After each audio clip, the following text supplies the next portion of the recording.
The blanket. It was a fine September night. A thin white moon rose over the valley. Peter, 11 years old, did not see the moon. He did not feel the cool, September breeze blow into the kitchen, for his thoughts were fixed on a red and black blanket on the kitchen table. The blanket was a gift from his dad to his granddad, a going away gift. They said that granddad was going away, that's why they called it going away. Peter had not really believed his dad would send granddad away. But now, there it was, the going away gift. Dad had bought it that very morning. And this was the last evening he and his granddad would have with each other. Together, the old man and the young boy washed the supper dishes. Dad had gone out with the woman he was to marry. He would not be back for some time. When the dishes were finished, the old man and the boy went outside and sat under the moon. "I'll get my harmonica and play for you," the old man said. "I'll play some of the old tunes."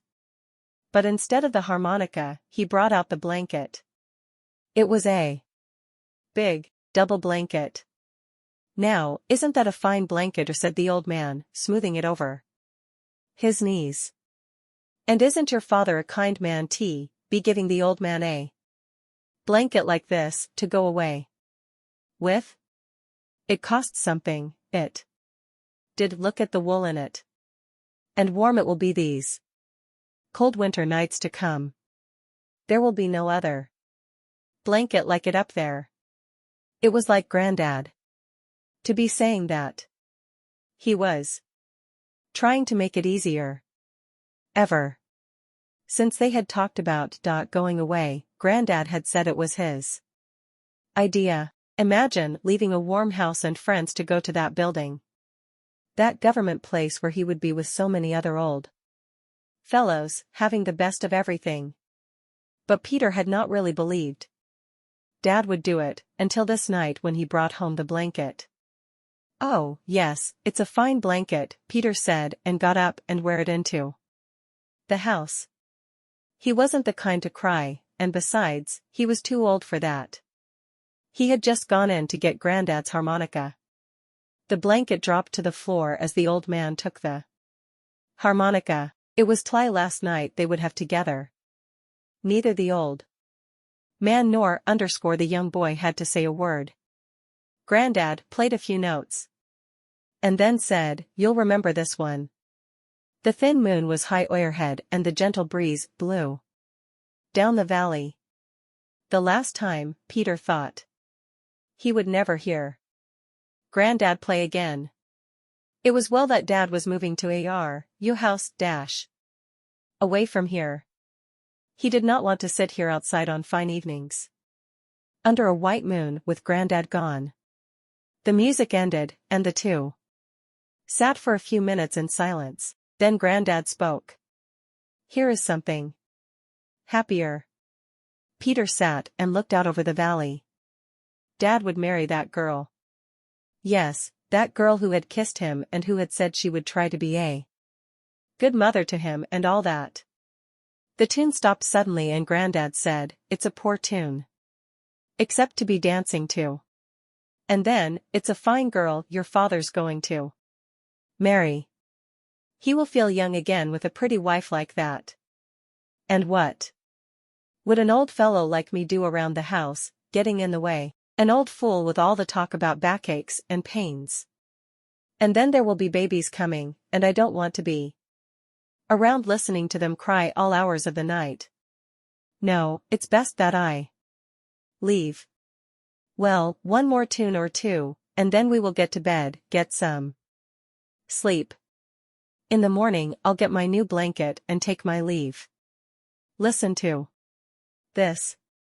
It's a bit of a sad tune, but a nice one for a night like this." They did not hear the two people coming down the road, Dad and the pretty girl with a hard bright face like a doll, but they heard her laugh and the tune stopped suddenly. Dad did not say a word, but the girl walked up to Granddad and said prettily, "I'll not be seeing you in the morning, so I came over to say goodbye." It's kind of you, said Granddad, looking down at the floor, and then seeing the blanket at his feet, he bent down to pick it up. And Will, you look at this, he said, sounding himself like a little boy. Isn't this a fine blanket my son has given me to go away with? Yes, she said, it's a fine blanket. She felt the wool again, and said, a fine blanket indeed. She turned to Dad and said to him coldly, must have cost a pretty penny. Dad cleared his throat. I wanted him to have the best. The girl stood there, still looking at the blanket. It's a double one, too. Yes, the old Renari said, it's a double one, a fine blanket for an old fellow to be going away with. The boy suddenly walked into the house. He could hear the girl, still talking about the expensive blanket. He heard his dad get angry in his slow way. And now, she was leaving. As Peter came out, the girl turned and called back, no matter what you say, he doesn't need a double blanket. Dad looked at her with a funny look in his eye. She is right, Dad, the boy said. Granddad doesn't need a double one blanket. Here, Dad, and he held out a pair of scissors. Cut it, Dad. Cut the blanket in two. Both of them looked at the boy surprised. Cut it in two, I tell you, Dad. And keep the other half. That's not a bad idea, said Granddad gently. I don't need such a big blanket. Yes, the boy said, a single blanket is enough for an old man when he's sent away. We'll save the other half, Dad, it will come in useful later. Now what do you mean by that? Asked Dad. I mean, said the boy slowly, that I'll give it to you, Dad, when you are old and I'm sending you away. There was a big silence, and then Dad went over to Granddad and stood before him, not saying a word. But Granddad understood, for he put out his hand and laid it on Dad's shoulder. Peter was watching them.